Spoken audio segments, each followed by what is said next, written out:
I went back to school a long, long time ago, and I started doing an MBA. I was working for the YMCA. I worked for the YMCA for 20 years, the charitable sector.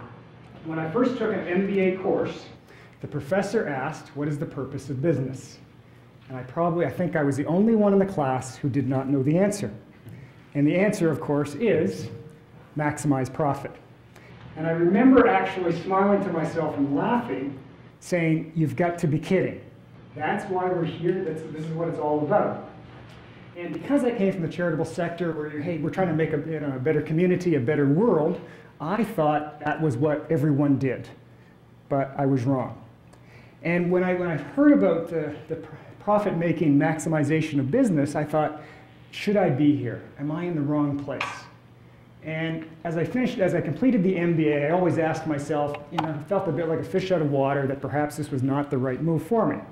But I finished the MBA, and then I started the PhD program here at St. Mary's. Very fortunate that St. Mary's admitted me. And at the same time, in the back of my head was this, do I belong in a business school? Do I belong here? Should I go back to the charitable sector? But I was very fortunate. A couple of things happened.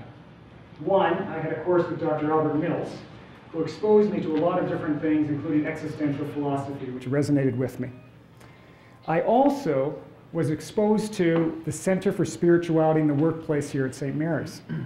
And luckily, Dr. Kathy Driscoll, who was spearheading the movement to bring the center here, ran an elective course for myself and Dr. Margaret McKee on spirituality in the workplace.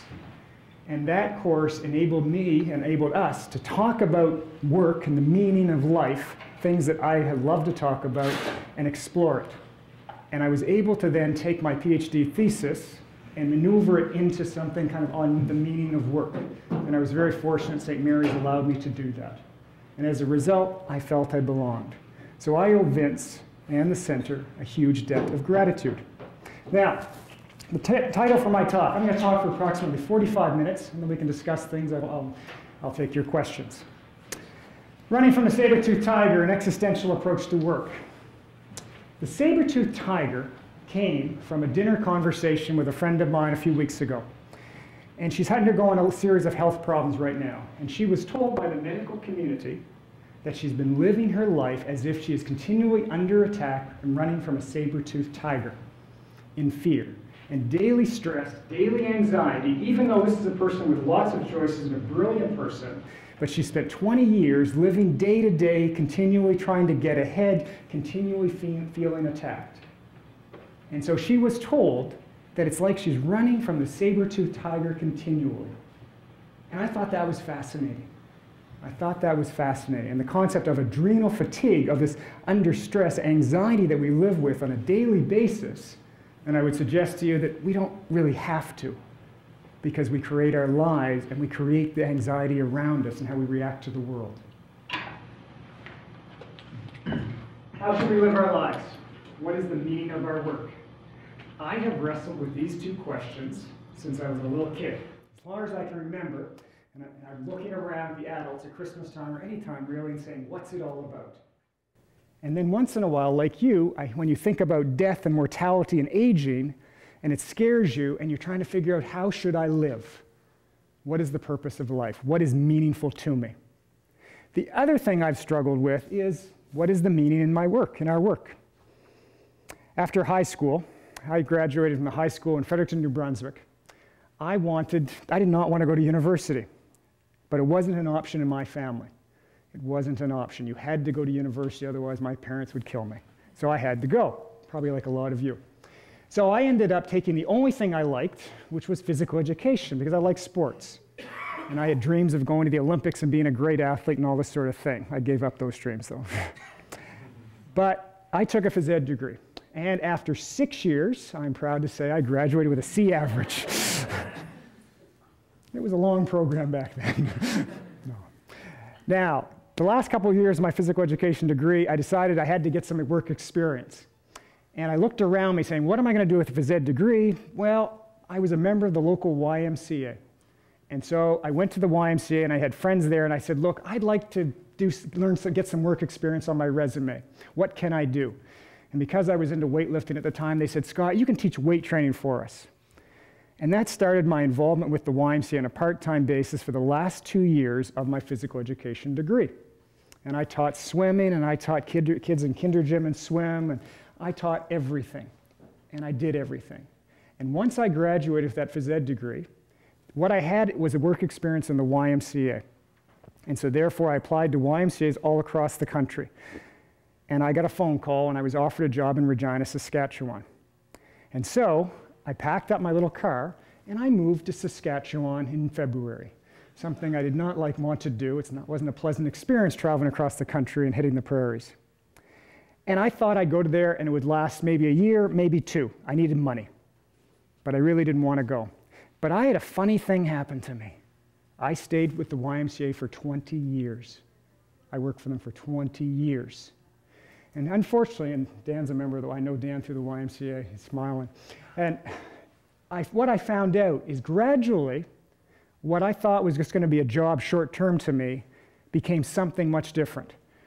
I started to fall in love with and enjoy the work I did, the people I was around, and more importantly, I started to really buy into the mission of the YMCA. And in the YMCA, we use the joke saying, if you really believe, you bleed red triangles. You bleed red triangles. And I did.